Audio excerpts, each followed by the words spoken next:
Hello everyone, welcome to Stilt video series.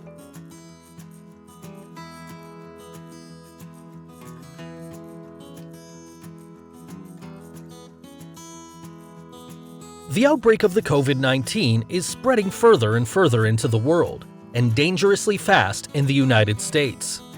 Because of this, more and more people find themselves in a position where they do not know how their visa will be affected by all the coronavirus travel bans. In the eventuality that they catch the new disease, they do not know what will become of them, whether they will be a subject of public charge or not. What is COVID-19?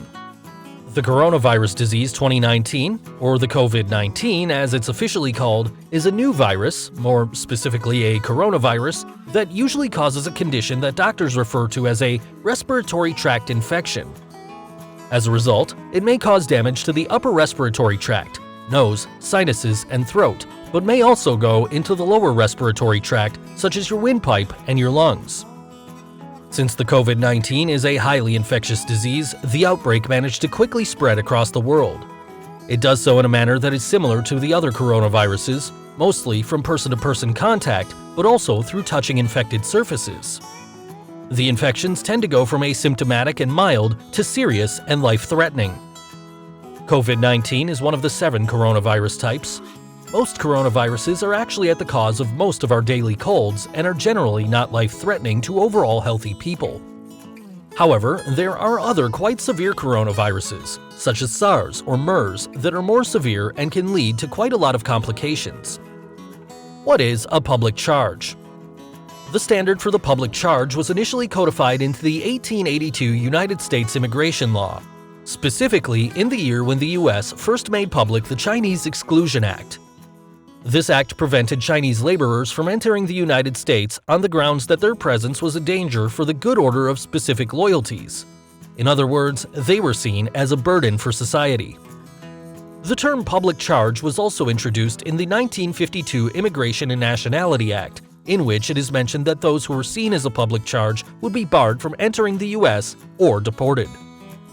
However, in 1990, the Clinton administration provided some guidance in which it was specified that only cash benefits, that is, assistance benefits for families in need, would be considered public charge.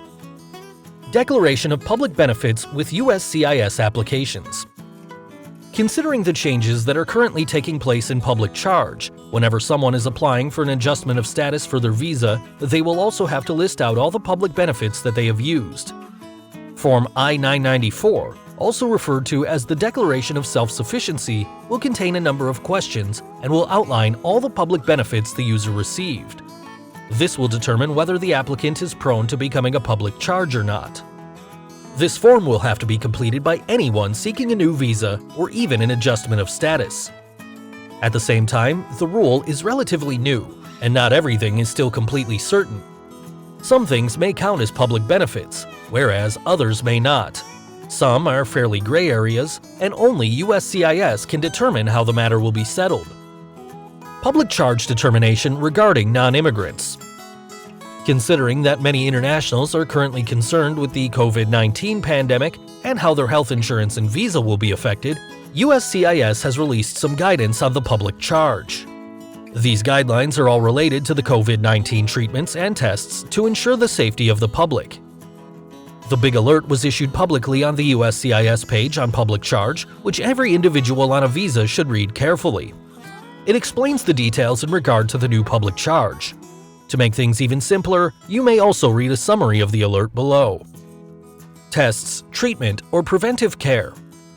USCIS has made it clear that they will not consider tests, treatments, or any potential vaccines that are related to the COVID-19 situation as a public benefit, and will therefore not be used to determine whether an individual is a public charge or not. This applies to anyone that is currently applying for a U.S. visa, but also those who are applying for an adjustment of status. USCIS is encouraging non-citizens to get tested. USCIS has made it clear that the new public charge rule does not make any restrictions on accessing resources. This means that everyone can receive screening, testing, or treatment for communicable illnesses such as COVID-19. They also encourage that if anyone has symptoms resembling that of COVID-19, that is fever, cough, cold, severe headaches, shortness of breath, etc., they should get immediately tested. It will not affect their status or deem them as a public charge. Shelter in place, social distancing, and other rules. Some areas that may be placed under quarantine and lockdown may have all the schools and public places closed to prevent the rapid spread of COVID-19. In this case, some people may be left out of work and will have to rely on public benefits until the situation is solved.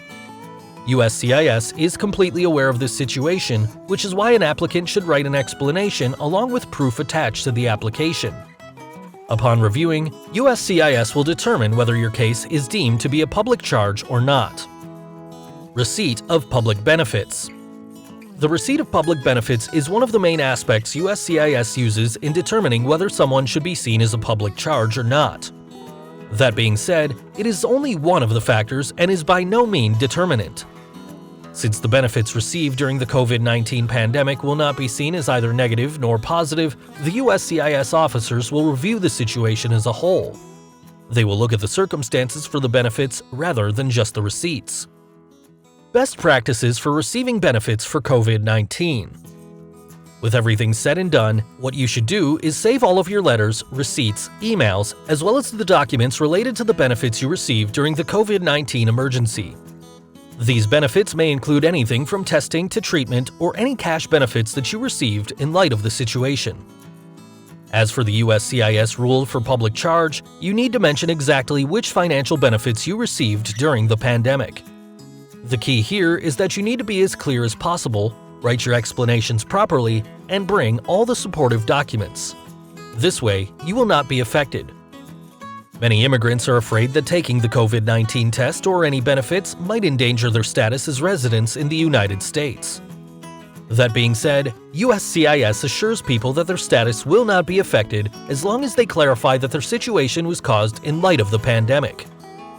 If you are experiencing symptoms of COVID-19, you are encouraged to get tested and receive treatment. Bring as much supporting evidence as possible, and if you need tests or treatments, you will not be considered a public charge. We hope this video has been helpful to you. At Stilt, we provide financial services for immigrants and the underserved. Subscribe to our channel and visit stilt.com for more details.